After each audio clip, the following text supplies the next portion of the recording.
Yep. Oh, we're live. Hang on. Space, final frontier. These are the voyages of the starship Enterprise. Its 5-year mission, to explore strange new worlds, to seek out new life and new civilization, to boldly go where no man has gone before.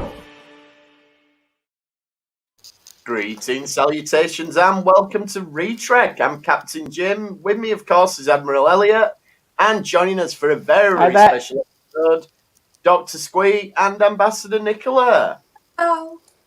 What a wonderful new credit sequence. I love that. How much was Yeah. the budget, baby? How did you get down? I don't know, Elliot. How much did you pay yourself to... I've allowed myself a couple of glasses of wine tonight. I think As that's payment. reasonable.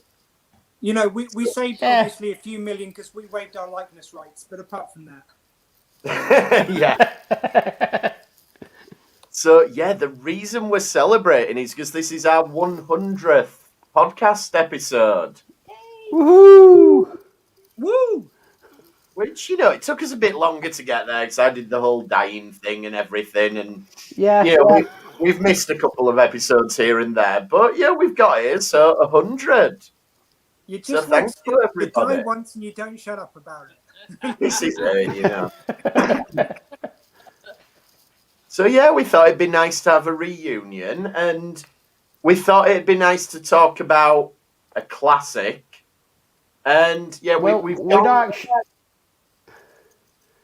not even doing actually Star Trek, are we? No, but we are Star Trek adjacent. Because Yeah, this, very Star Trek adjacent. the work of art that we're going to talk about today is not only does it star William Shatner and Jerry Ryan, but it was written by one of the showrunners of The Next Generation. They had that up on the poster. And it was only when I did a little bit of research into it that I discovered that it was the showrunner from season 1 and 2 of Next Generation when it wasn't very good. I was going to say, the best season ever, you mean? Yeah, exactly. Oh, it looks like we're being joined by our emergency co-host hologram, Angela, as well. Oh, hello. Let's bring Angela in. Hi, Angela. She's muted herself. I'm just suffering some technical issues here. Give me a few minutes to get set up. All right. I was gonna say, That's you did okay. the echo sound. Jump in when you're ready. Yeah. So yes, the co-writer, because Shatner co-wrote this film as well. Yes. And produced it. And And it produced it. shows. Oh yeah, and presumably provided the budget for it. Yeah, so the co-writer is season 1 and 2 of Next Gen. And Wait, it's worth pointing out, I did, you know, when you said about us doing the 100th episode of Retrek, Yeah. by the way, guys, just congratulations, sterling work. But I did point out that the 100th episode of Star Trek ever, excluding the animated series, because I know Elliot would have been on my ass if I didn't say that, was Symbiosis. And we laughed about how ridiculous it would be to cover that episode. Now we've watched this film, I'm starting to rethink this category. Like, we'll be really fair with this. Like, I hadn't heard of this film before James suggested it. oh, And I don't believe James had seen it before he suggested it. No, I'd not. It just seen- se- I did have a ringing endorsement of it, though, from Robin Pierce, who I think most of you probably know from the Sci-Fi Weekender, he's one of the big review guys at Starburst magazine, and he warned me strongly not to watch this film. And I questioned it. I said, surely William Shatner, it must be great. And he said, no, it's not even good for that. And I didn't listen to him, and that's why Robin is gainfully employed as a film critic, and I'm not. So I was going to say, I was about to have worked with Robin Pierce if he'd recommended this. So. I was going to say, no. Nobody actually told me any of this before I spent 2 hours of my life Yeah. watching it. the irony is it's only an hour and 38 minutes, so it just feels longer. You've obviously gone back and rewatched your favourite parts. Because I got to the point where they went back into the cave one of the times they go back into the cave, and I had to pause it. And there was half an hour left of the film, and I thought, no, like, there's no way. I did that every 10 minutes. I go, well, that's clearly 2 hours gone. It must be just wrapping up. 10 minutes? What do you mean 10 minutes? Yeah, exactly. So, I mean, the challenge that we're going to face on this is usually when we review the episodes, we like to dig deep into them and, you know, go through them and everything. But with this one, I think because of the monumentousness of it, we're probably best to look at like the themes and the cultural impact and, you know, all these grand ambitions that it's got. Or not. But yeah. So I am going to start though at the beginning of it. And the credit sequence, like, what is going on? This is not a film credit sequence. This is a TV show credit sequence.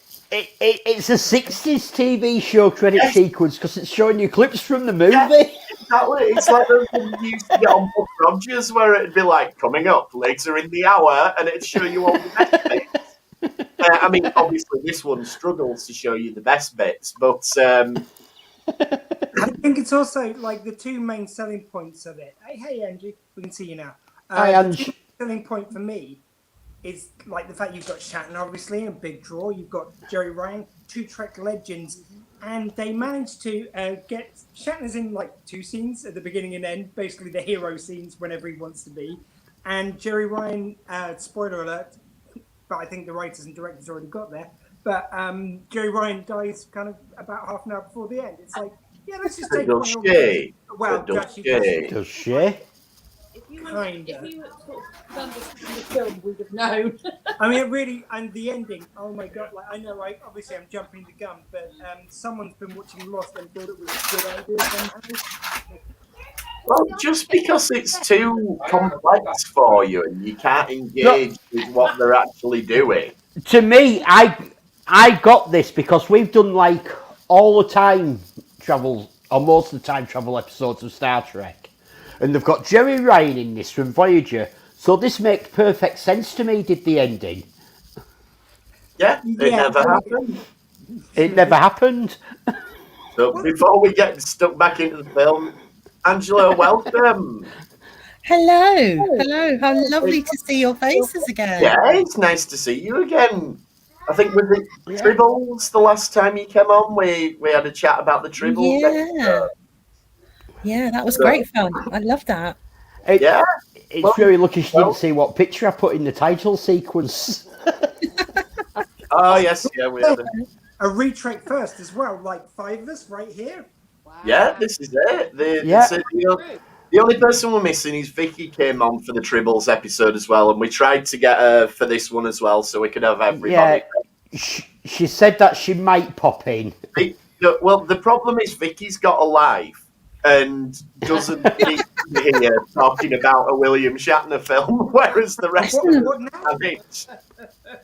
So, did you watch it, Angela, or have you not had the pleasure? I've not had the chance to watch it yet. I've been cruising... hopefully we won't put you off. I've been cruising through the reviews. How dare you show up without sitting through that garbage? I'm so sorry. I've been teaching all day, and I just haven't had a chance to switch up. Why couldn't I have had that privilege? Yeah. No, I'm more the other way. If we had to sit through it, you should have. I haven't actually looked at reviews. So, what did reviews have to say? Okay, so on Amazon, someone by the name of George from the United States has given it 5 stars. Oh, probably it's George Takei, but it's obviously not. Because he doesn't like Shatner, does it? Probably the best comedy of this century. Can't remember when I've been more entertained and laughed for the entire movie. 70s effects, script, all wonderful in its majestic, low-budget glory. The most yeah. I've This laughed is the this year. standard Amazon 5 out of 500 kind of rating, yeah? No, most of the ratings, to be fair, are pretty low. So things like no caves were harmed in the making of this movie. Shatner was unintentionally funny. The rest of the movie was total garbage. A couple of people writing things like "Don't waste your time," but yeah, I'm quite intrigued by this. This George, who thought it was the best comedy of the century. So yeah, maybe it is Yes. George Takei. Just he's trolling Bill Shatner, like, you know. It could be Well- George Takei, yeah. it could be Uncle George. He does write that it's simply beautiful in its putrid magnificence. I think he's definitely got a point, you know. So I'm totally intrigued. It is one, yeah, it's one to think about. Oh, we've Right. got a Facebook comment that's from Honey, and she says, "Happy 100th episode." She's going to catch up with us later. Fantastic. Thanks, Thank you Honey. very much, Honey. Yes. So, I mean, there are these films which are so bad they're good. They're so cheesy. Yeah. It's fun to watch. This fails on that mark frequently throughout the film. Like, there's a couple Yeah. of I mean, yeah. I thought. Like, it did have it has got a very low budget, but No. like the budget for the movie is $1.5 million reportedly, but you struggle to actually see where they spent $1.5 million. Yeah. That must be done on catering or something, so it's not up on screen, is it? And Possibly on hair. And Shatner, I feel like Shatner, this is just recorded at his house, isn't it? Because we know he loves horses. Yeah. And so that he's obviously just Yeah. said, "Get the camera crew out. I'm not going anywhere for it. Just film me messing about with my horses." And we've got another comment. "Congrats, guys. 100 episodes is a grand achievement. Live long and prosper." Oh, thank you. There we go. Thank you, anonymous Facebook user. So Lovely. yeah, Shatner's clearly just literally phoned it in, like, you know, but he wrote the script, so I suppose technically he gives himself all the best lines, which I've written a few of them down, and we'll get to them. But just on the dialogue, this was one of the first ones that I thought was brilliant. So you start off with the guys, and they're going into the cave, and I don't think it was that steep a hill. Oh, But- are you telling me? Are you but telling where me in that the- gradual incline where you get more scary looking standard stair lift rides than You this? do. But we know that it must be steep because somebody says the great line, "Fuck, that's steep as fuck." No, No, it's obviously it was very so steep. gradual, it was so gradual. Even Nicola might go, "Yeah, all right." Like that's how gradual the slope is. Yeah, but My it's not, street's steeper. because the geezer falls and breaks his ankle and everything. So you know, it My clearly street is was. steeper than that. Yeah. My street's steeper than that, and I live on a flat street. So Can I also say they seem very obsessed with like the guy who was going, the kind of main hero guy, William Shatner's son. When he's going to look at the artifact, he seems very fixated on the term, "I'm going to get you squared away. I'm going to get you squared away. It's okay. I'm going to get you squared away. I'm going to go and look at this. Going to get you squared away. I'm going to get you squared away. It's okay. You're going to be squared away very soon. Just going to look at the artifact, square you away. Are we all set on what we're Yeah. doing?" well, obviously Shatner just leant on his copy and paste button, and it that's the other thing. If Sorry. you've read, I was going to say, if you've read Shatner's books from way back when, Tech Mhm. Wars and the like, Oh yeah,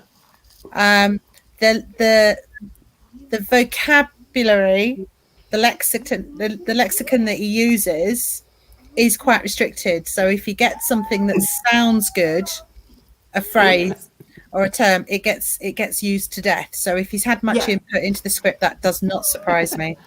Well- Essentially, some teenager has said the term to William Shatner, "Get you squared away," and he goes, "Aha, that's what the kids are saying." this is the other thing, because the script, so I read that it was, done by the TNG guy, so I looked him up.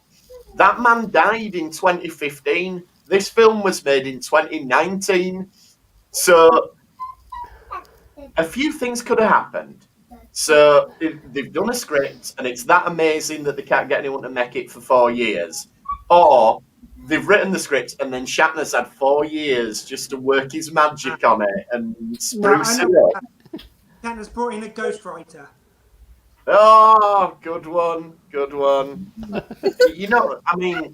You're not suggesting that Shatner doesn't write all of his own material, such as his Star Trek novels He does. that are co-authored by Judith and Garfield Reese-Stevens. Anyway, so yeah, obviously the whole thing is this relic, which we're told several times is somehow responsible for a curse on the main family. Never made clear exactly why, but there's a curse on the family. Or what the actual curse is. We don't know. Also, he knows that the relic's there. His mate's just broken his ankle. He doesn't go, brilliant, well, we know where the relic is. No one else has come for it. Let's just get a mate out of here. Then I'll just come back. No problem. Just like Exactly. They have to leave the cave completely and then think about coming back again. And the devil kills someone off screen because we don't want to smash out for a budget of showing a gory death at this stage. So they've all got to run away. And as he's heading home and he's driving, we get this like soppy music. And we see the house, which is, I'll give them location scouts are good, because the house is one of them lovely gothic sort of witches' houses that you get in American films and things. And it looks great. And then Jerry Ryan's there. And I feel really bad for Jerry Ryan. And someone must have had something on her to convince her. This is the bit that I don't get. Like you said, see a curse on the family. That's what you're led to see. But what is the curse? Because you've got Shatner living on a fantastic ranch with all his horses. They ain't doing bad for money with that lovely house. So where's the curse? I'm seeing they're happy. They've got two lovely kids. That's what people would like, isn't it? That's not a curse. So Shatner does point out, though, he does say, and it's a fair criticism, but it is addressed in the script, because Shatner says, "I've given up everything in my pursuit of I've given you all my money, and I've had to sell everything, everything, apart from horses and a farm." Yeah. Which presumably don't go that and a little golf buggy that comes in. My name, damn it! So you're right. It doesn't seem to be the worst curse, if indeed they are cursed. He's obviously doing bad. If this is the curse, where do I get cursed? Yeah. And you have Jerry Ryan with all these lines going, "You've been looking for this for years, and it's caused you stress, and you've had to take sleeping tablets because of it." It's what? And you think, maybe are we going to have a serious look at mental health issues? Of course we're not. So we're not going to dive in it. We just know that he's taken sleeping problems and everything like that. Then, did anyone notice, as Jerry Ryan's walking up these steps and she's on the phone, there is a person in a full body stocking just lying on the steps? Yeah, I couldn't work out what it was that she sort of walks past. I'm like, it's like, what the hell's that? Like, is that just someone that they've kidnapped? And because maybe it's the house owner and they haven't got permission to be there. Exactly. Is it maybe it's meant to be someone to do a green screen special effect later? They've not bothered, but or green screen on a doorstep. What is going on with this random body that's on the stairs? That's curses. They have to live with this thing that's on the stairs. Yeah, you have to live with someone in a that's the mob. curse. You've been stressed, you've been obsessed, you've lost everything, you're taking sleeping tablet, there's a weird green guy on our step. Yeah, it's just so weird. Like, I actually rewound it and was like, what on earth is going on with that? I don't know how we missed. I want to watch But it. there you go. And then No, see, I've just done a quick search, in trying to look for this particular clip that you're talking about, and never, ever, ever put Devil's Revenge and body stocking into the same Google search. no, you know what? Just never put Devil's Revenge into a Google search. You really don't need to. Or onto a YouTube search or any search. Yeah, which actually will give YouTube a shout out because, usually we watch our Star Trek on Netflix or, if you're in the States, it's on Paramount Plus or whatever. And obviously there's been a lot of stuff going on over the last year in terms of distribution, and some films, because the cinemas are shut, are going straight to video, straight to streaming, blah, blah, blah, blah, blah. This film went straight to free on YouTube. And that's where we were able to And I watch think they it. overcharged. Oh, yeah, definitely. Because I was thinking, am I going to have to buy the DVD of this film? Which I did see once. Well, that's it. But Well, that's it. When you it's told me great. what we were watching, I had to look it up, and then I thought, well, I'll have a search. It was on bloody YouTube, full film. Oh, Yeah. fine. Somewhere an alarm went off in Shatner's house, like someone's watching a bill. You've just doubled the viewing figures. Is that the royalty? Is it someone gives them a ring? Yeah, that's it. Like, he's got a bet on with someone. He's like, I bet you that 5 people will watch this film. And he's probably going to lose. There's only 4 of us have. Oh, yay! So back to the movie then. Sorry, I'm getting sidetracked. So the main guy, who doesn't have a Wikipedia entry, the actor, I had to go on IMDb to find him. And his other most notable role is playing Mike in Angel. You'll remember Mike in Angel? Yeah, Mike in Angel. I've watched every episode multiple times, no clue. Mike in Angel. Anyway, so this is what this guy did. And so he crashes his car because he has loads of devil visions. And we reach what we will later discover is the fulcrum upon which this whole film turns, which is this hospital scene. And, going back to my death again, but I've had a near-death experience in hospital, and I didn't get all these devils and stuff, But Kim, did you die? You had some pretty wild things, actually, James. You maybe don't remember because of all the drugs that they had you popped up on. But you were coming out with some pretty wild things. Oh, no, I remember them, but I never got all the devils and stuff. So, You did have a nuclear holocaust. I remember that, yeah. I mean, that's part of the course. Did you die? You've never mentioned. And, yeah, he dies, but then he doesn't. And he has to go back, and he wants to go back to the cave, which is a recurring element in this film, that everyone always wants to go back to the cave.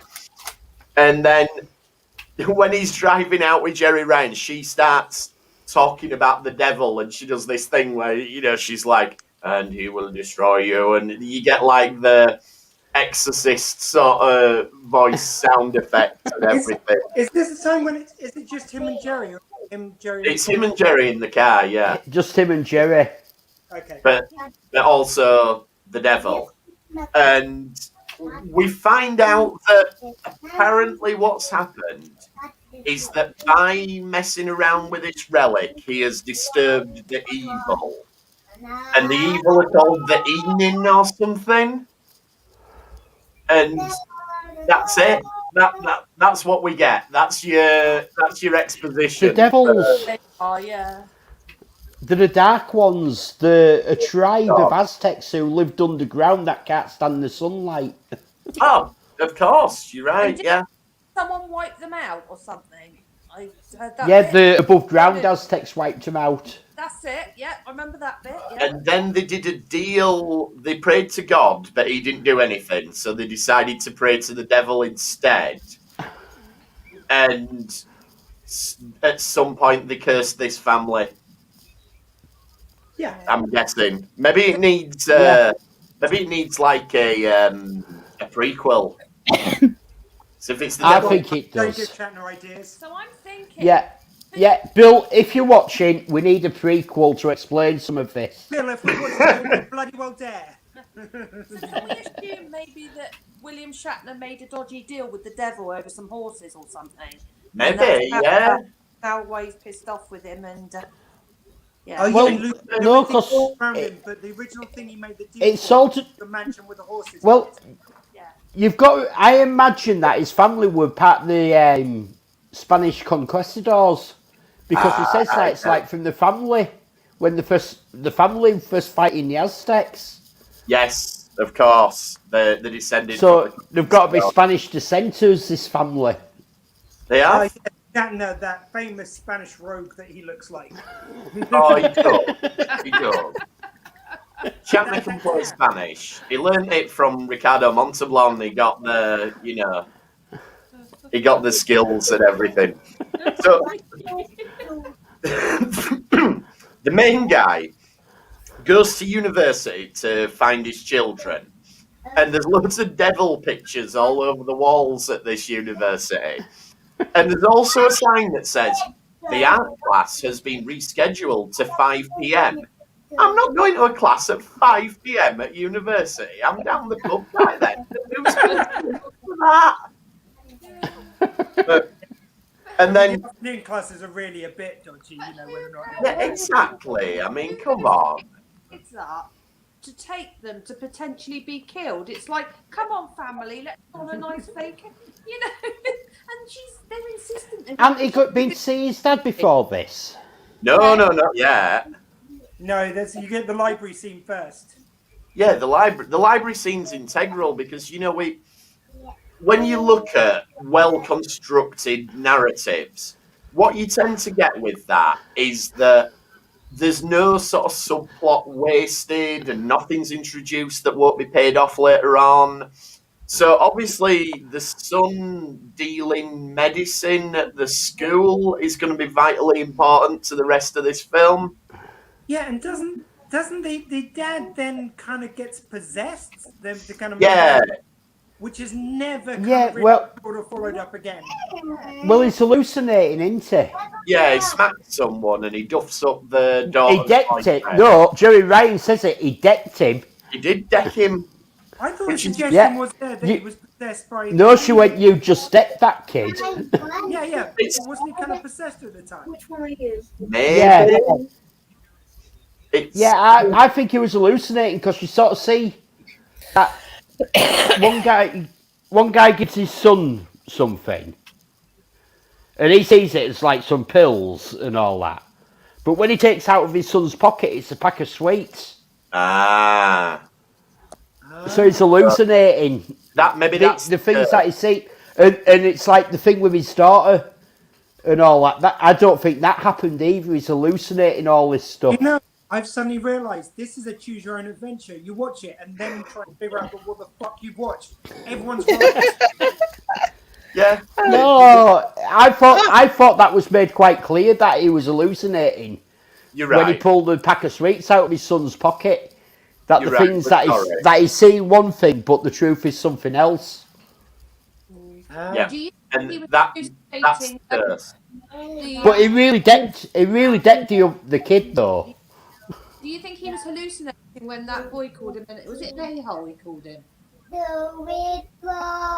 Yeah, Unlike yeah. I think it. Yeah, Yeah. It was hallucinating it all, and that's why he decked him because of what he thinks that happened.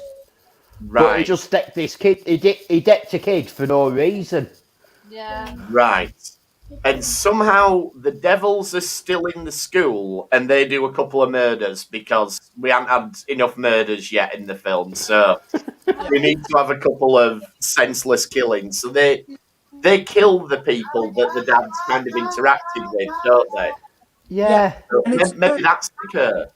The curse is on the dad, yet it always attacks people who are kind of nothing to him. His family is safe as houses. It's always everyone else until they get to the cave. Yeah. You think if there was a real good curse, it would aim for people he likes and knows? Maybe. No, it aims for people that he's just smacked in a university. Yeah, it sort of the curse targets random people that he sort of bumps into. Yeah. If anything, one of the guy wasn't one of the people the daughter's boyfriend. Yes. In the library. So the person he didn't even really like. I mean, it's helping him. If anything, it's kind of aiding him. This curse. You don't like him? Cool. We'll take him out. Great. It could be. It could be. I mean, who knows? Like this is why Bill needs to make a prequel. He does. Yeah. Okay. He'll hear you. He'll do it. He'll get hold of This is where the aging. This is where we get the first appearance of Shatner, and he's there with his horses, and he's given himself these ridiculous speeches that I'm sure are meant to be really inspiring. But he basically says to his son, like, "You can't be afraid. I won't allow it," and it's just crazy.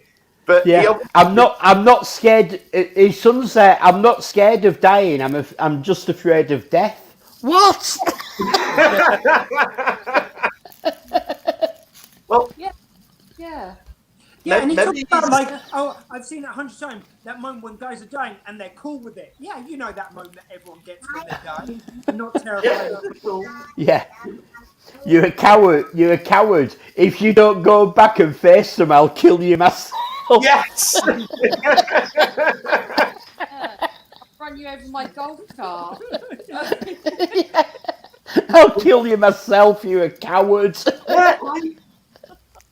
But I mean, Shatner's motivation seems to be that he wants his son to destroy this relic, but he clearly doesn't believe his son's capable of it. So why doesn't he do it? I feel like why hasn't he done it? I think one of the things which Shatner's watched kind of just before he's made this is he's watched the Expendable movies and gone, yeah, I'll have some of that. I reckon I was an action hero. That'll work for me. Stan Lee's been in. William Shatner was an action hero, but that was back in the 60s. T.J. Hooker Day. He wasn't really the action hero. He was just like it. I mean, Gurgle did a lot of the work there. Yeah. Oh. So he was an action hero in the 60s. I've just watched the bit after he died in the hospital. What are you doing? Yeah. Right, yeah. And just spontaneously come back to life. Take the plate out and get this now. Yeah. Obviously, I'm not listening to the audio, but the Read all of people. yeah, that very yeah, I'm definitely gonna have to sit down and watch this, guys. I really am. Go.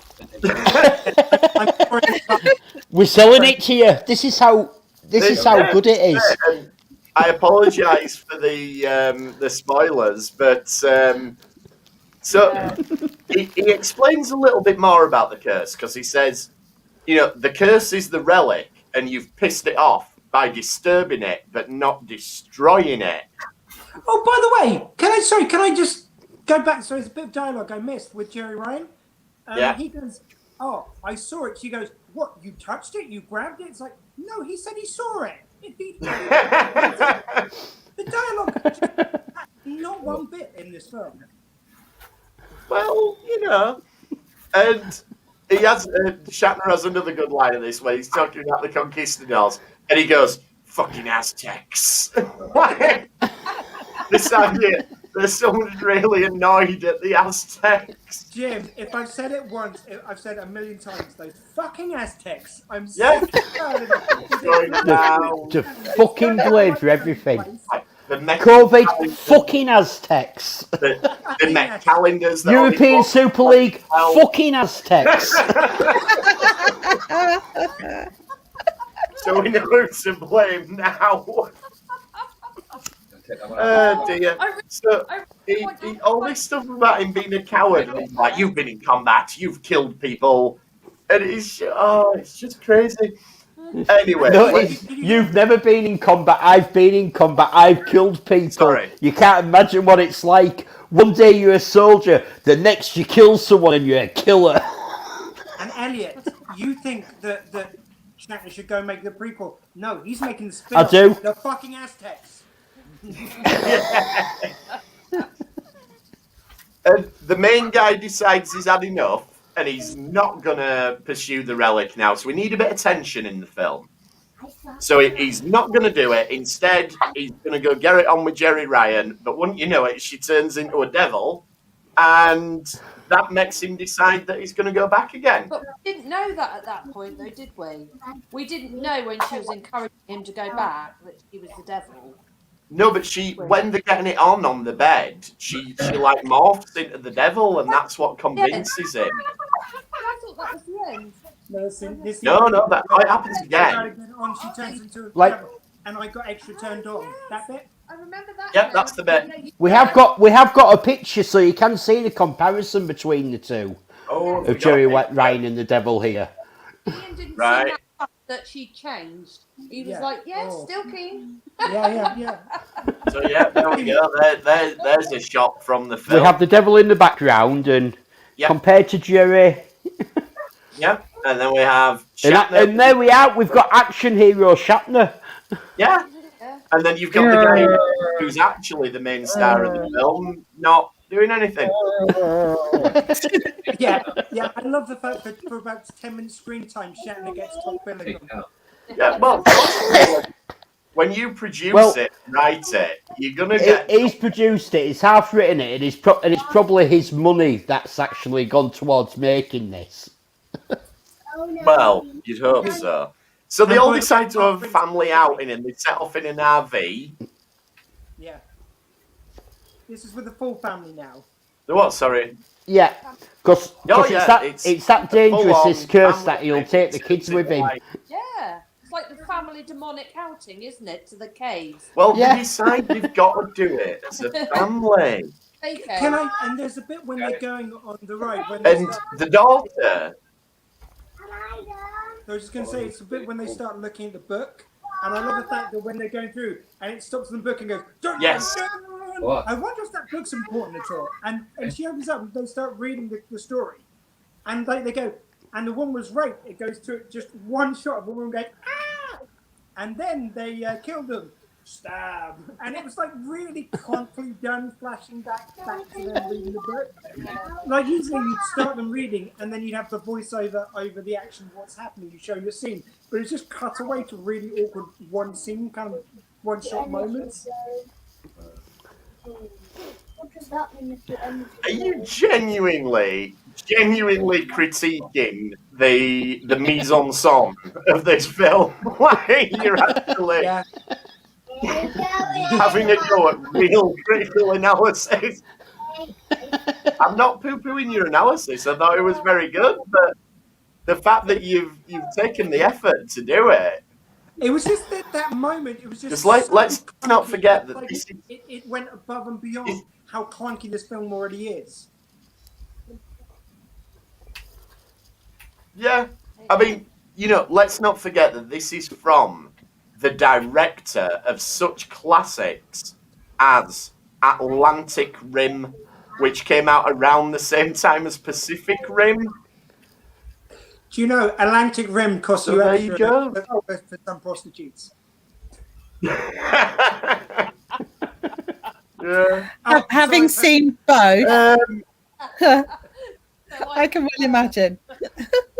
From Nicola. That's who I've heard it from.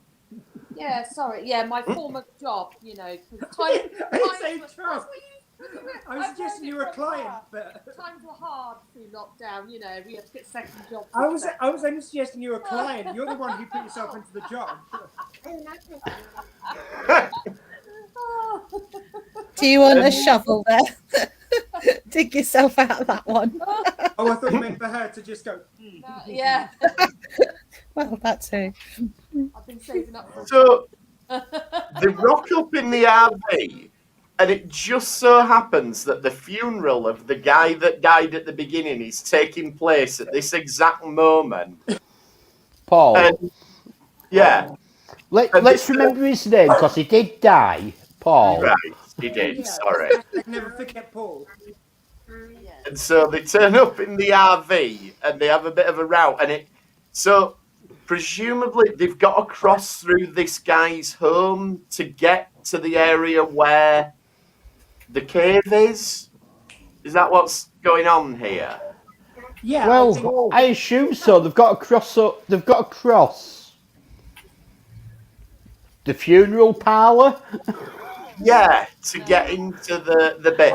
But, they do get through it, and they find this little dinghy that is just big enough for the whole family, so that's okay. And they say, "Oh, this is a shortcut to get to the cave." Now, remember this, because geography will become very important in this film later on. So you've got to go through the funeral home, down the river in the dinghy, and that's your shortcut to get to the cave. And once they get there, the devils are faffing about, and the daughter finds the relic, but she gets the cough, because apparently the cough is one of the curses, fucking Aztecs, making you have a mildly irritating cough. And this is when they kill Jerry Ryan, which, bit of a shock. I mean, it's a whole scene. It's like 1 minute he's landing in the funeral home, which, of course, the local funeral home. And then suddenly the whole kind of like his mate, who is now suddenly pissed off with him, is getting the pitchforks out with the rest of the gang. Like, just. Oh, yeah. He told everyone that he killed the Yeah, but he's like, but I need your help. Oh, do you? Do you really? Oh, yeah, that guy's awesome. Yeah. And obviously he gets a big scene later on. But just after Jerry Ryan gets killed, the main guy just legs it. Like, the wife's just been murdered, and boom, he's off. And it's like, okay, but then he's going to shoot himself, and Shatner rings up, and his explanation is, your wife's rung me from inside the cave, and she's not dead, so you have to go back. So why didn't she ring the main guy? Why is she like, I can't believe it, I'm going to ring his dad. I don't want to disturb him. He's got his own stuff going on right now. Yeah, you've just left them in the cave. No one attacked. It's all in your head. Yeah. She ran me because you'd ran off. Yeah, like... Yeah, but how's he got there so fast? Well, this is it. This is why I said geography is important. Because Shatner goes, all right, I'm on my way. And he gets in his little golf buggy. And then... And off he goes. RJ turns up, and he's going to chin the main guy, and he's got a big posse with him. But they're persuaded out of chinning the main guy by Shatner turning up in a golf trolley. And he's just like... And going, go away. Go away. And again, like, those research that Shatner's done going into this film, the other film he's rewatched is his own kind of like final Trek movie outing as Generations. Because you totally can see where he's ripped off the scene with him and Picard, where he's going to very obviously sacrifice himself. It's like, no, you go. By the way, call me Jim. Oh, sorry, I'm not going to say that here. And his gun, which is straight out something out of Doom, which he suddenly got. Yeah, like, so Shatner on this golf buggy must know a shorter cut, because the original shortcut was through the funeral home down the river. But somehow his ranch must be just next door, because that is not an all-terrain golf buggy. Yeah, and he went all through the tombstones. He didn't even go around. Yeah, he just gets there. And, oh, and by the way, the devils have got... But he's suddenly got high-tech military equipment as well. He has? But this is that... Look, I'll show you they're still alive, because I've still got this. Yeah, he's got a It's like, satellite thing. what have you still got this from? And it's like high-grade military equipment for Yeah, he's like, scanning look, in caves, the heat signatures of they're them. fine. They're in the cave, and I've got a rocket launcher. And Just say, well, if you were cursed, would you be living next door to the cave? You'd be halfway across the world. You wouldn't be living you'd have next thought door. so. You would. But if it is the curse of affluence, as it seems to be, then maybe he wants to keep it close by. Also, I love the fact that his son's finally found this relic. It's like, wouldn't you know, it was just the other side of your ranch, across the just down the thing. funeral parlor and straight. Yeah. I don't know how you didn't You were see next it. door all the time. Your satellite imagery. And Shatner has another couple of good lines here. He's clearly enjoying getting to say fuck in this because he goes, it's all just crazy stuff. It's Halloween. Man the fuck up.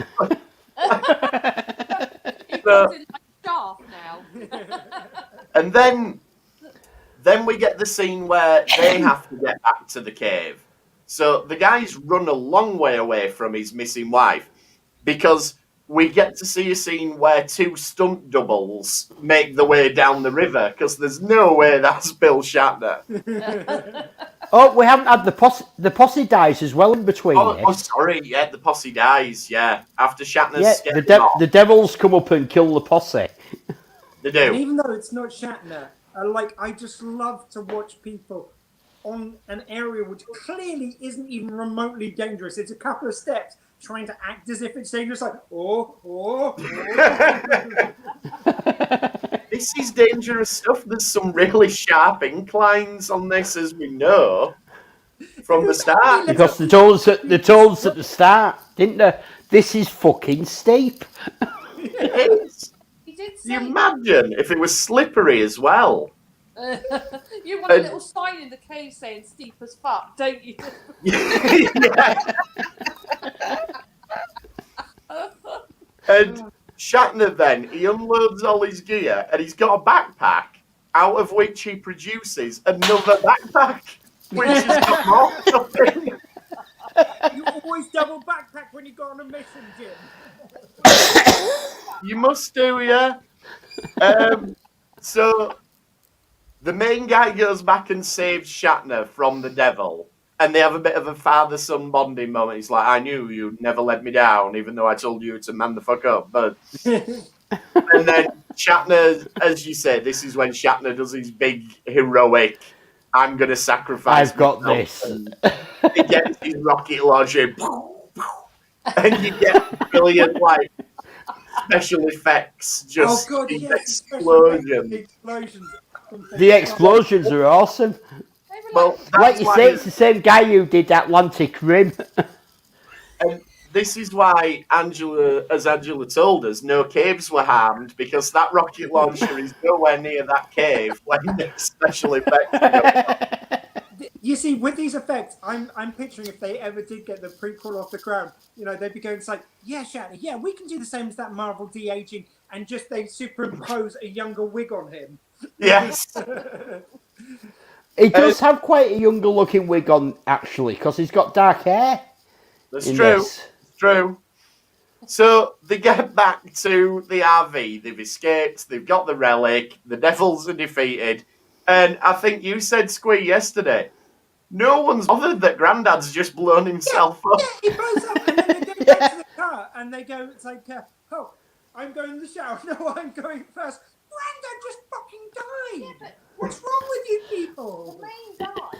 It does get a mention, and he goes, and because Starter goes, Grandad would have loved to have been here now, and they go, it's okay, he had an heroic death, it's how he'd have wanted to go. Yeah, that's like a clear scene later. This has just happened that second. Yeah.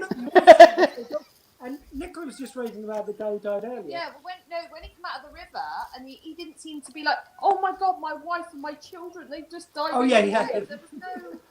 No, he just pissed off. At the beginning of the film, when Jerry Ryan says, here's about the other guy dying from the beginning, and she goes, it's like, oh my God, he was a good guy. He had a wife and kids. Very clunky dialogue, but at least they recognised it. Their own dad dies, and they're like, you know why though? Because they're all going to work out who has the horses. That's it. And who has the all-terrain golf buggy that's got a transporter built into it. Yeah, and the guns play Rambo. And then Cherry Ryan says, oh, your dad told me that God needs you in the fight against the devil. But, shock horror, she is the devil. And also, while we're reeling from that one, it's actually, none of the films actually happened, and he died when he was in hospital at the beginning. Oh, yeah. Or did he? I mean, I don't even know if that's clear, but I actually want to wind back to see. I get this, because, like, Angela joined us for quite a lot of the time travel stories, and I'm sure you were with us for some of the Voyager time travel stories, and they've got Jerry Ryan here, and it makes perfect sense for me when you get to the end of a story with Jerry Ryan in, that it didn't happen. But I just like to wind it back one scene as well, because there's a great scene where they're back in the house and everyone's kind of reacting to it, and he goes in to talk to his daughter, and it is the worst dialogue you've ever heard. She goes, I'm proud of you just for being you. I don't even know who that is, Dad. It's going to be okay. Is it? Yes, it is. It really is, isn't it? Yes. How can you? Do you promise me? You just said it was going to be. You were the one who said it just a second ago. Go. Just open with yourself. It's interminable. It's quality. We need to know that things are going to be okay. Otherwise, the twist doesn't land that things are in fact not okay. Not okay. But then the second twist that things are okay is that there's an even bigger twist that it didn't happen.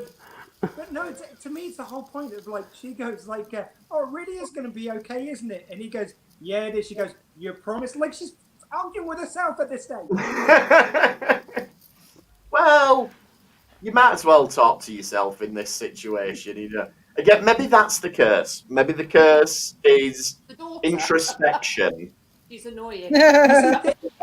And again, this last scene is, this is what I mean by kind of like going down the lost route, because obviously he's dying at the end, but I was going, is that meant to be that he died when he was in hospital later? Are they saying now the devil's cursed and he's killed him? What the? Yeah, like, why? So let's break it down, because it's trying to be like the Jacob's Ladder thing. Sorry, spoilers for anyone who's not seen Jacob's Ladder. Or what's the Twilight Zone episode that's pretty much the same? The occurrence on Owl Creek Ridge or whatever it is. Spoilers for Twilight Zone episode. So it's this thing of this is all flashed before his eyes, before he's died. But usually when they do that trope in a story, the thing that flashes before their eyes teaches them something or has some relevance in some way. But in this one, the weird shit definitely exists because we had scenes with the devil before he died. So is the curse just still out there? Is the family still cursed? That's the thing. The essential story of this is in the kind of movie logic. If we're indeed saying that he died earlier when he was on the operating table, he goes after a curse where he's kind of put up to it by his dad, gets the cup, gets stabbed up, dies. The end. You see, you know what? That'd have been better. We've already worked out. We'd already previously worked out that it needs a prequel, but this ends where it ends ready for a sequel. No, stop asking for more. Devil's Revenge 2 is ready to come, where the son and daughter get attacked with the curse, and they finally end the curse. This is the middle of a trilogy, and we just didn't know it. Yeah, it's like Star Wars, where it was like, I was gonna say that, yeah. And then the film finishes first of all with an angelic vision of Shatner telling him to just let go. He's proud of him. And then some crap quote. Just, we're going to put a quote from a poet up to make it look like we're really deep. Like, really? Well, Shatner's into poets at the moment. Oh, is Because it? his latest album, a poet has co-wrote it with him, and he's wrote a poem about Shatner for him to sing as like his title song. Also, I like the fact that his dad's now saying he's proud of him. But if we're going by the movie logic that kind of half of it didn't happen, basically his dad's just gone like, "Oh, you're a bit of a pussy if you're not going after him. Oh, I'm proud of you now." Yeah, so what? Yeah, so in the original timeline then, so if he does just die, is Shatner going to get a call from Jerry Ryan saying, "Oh, so-and-so's just died," and they were, "Fucking pussy, I knew he'd fucking get killed by the fucking Aztecs." He's like, "I'll have to go do it myself. Fire up the golf buggy." And he's off, and he's just, I've no idea. Well, to be fair, this being his sort of like deathbed dream sequence, this sort of explains away the geography problems. Yes. Metaphorically, it's all about a guy who's estranged from his father, and in his vision, he wants his dad to come and save him, and that's why he can get there almost immediately. There you go. We've cracked the code. It's all a metaphor for the father-son relationship. So that's it. So, yes, that was then Devil's Revenge, starring William Shatner. Definite 5 star. 5. Shall we leave some ratings on IMDb? I think we should all go on and we should all give it 10 out of 10 on IMDb and, get it up from a 0.1 to a 0.2 or whatever it's currently standing at. But no, that was really fun talking about that, guys. We won't do another Bill Shatner film until episode 200. Too soon. Yeah, we might have to play an album at some point. Oh god. Maybe. Well, you did get away with it for quite a while at Christmas a couple of years ago. That's true, actually. Yeah, Christmas dinner. I managed to get away with putting Shatner's Christmas album on and see how long it took the family to notice the actual Christmas songs. And it was Bill Shatner. I don't think they did, to be honest. I think your mum did after about half an hour. She suddenly went, "What the fuck's this?" Probably. But it's fucking Aztecs, mum. That's what it is. I'm just trying to see a correlation between the quote that comes at the end. It's sort of meme-worthy almost, isn't it? Death comes with a crawl or comes with a pounce, and whether he's slow or spry, it isn't the fact that you're dead that counts, but only how did you die? Yeah. Maybe because he died of a heart attack driving his car after his friend died in a cave. Yeah, that's the most heroic way to go. How did you die? Did you die with honour or no honour? Maybe, I don't know. Which he didn't. A car crash. Look, a car crash with a heart attack. If it's good enough for Macho Man Randy Savage, it's good enough for the main character in this film. That's my thoughts on the matter. But no, so yes, I think we should probably wrap it up there. If we've not put you off for life, Devil's Revenge is available on YouTube. And if you want something different to watch, and you go in that you're going to be watching a B movie, and you're just going to have some good fun watching it, and you're not expecting anything massive, watch it. And we will start the hashtag Restore the Shatnerverse for the prequel and sequel to this.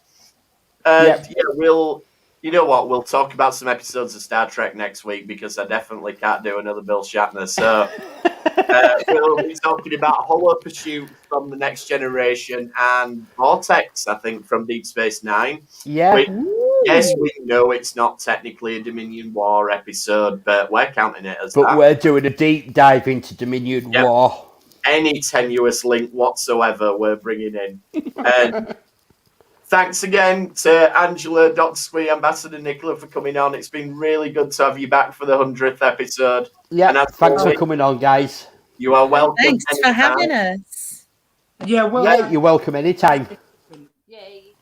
And Like, in the meantime, you can get us on Twitter at RetrekPod. You can email us retrekpod@gmail.com. Dr. Squee, what have you got coming up? Doug Squee Show, 8 till 10, thebear.live every Thursday. Excellent. So tune into that. And thanks for trekking with us this time. We will see you next time on the Retrek. Thank you. Bye-bye.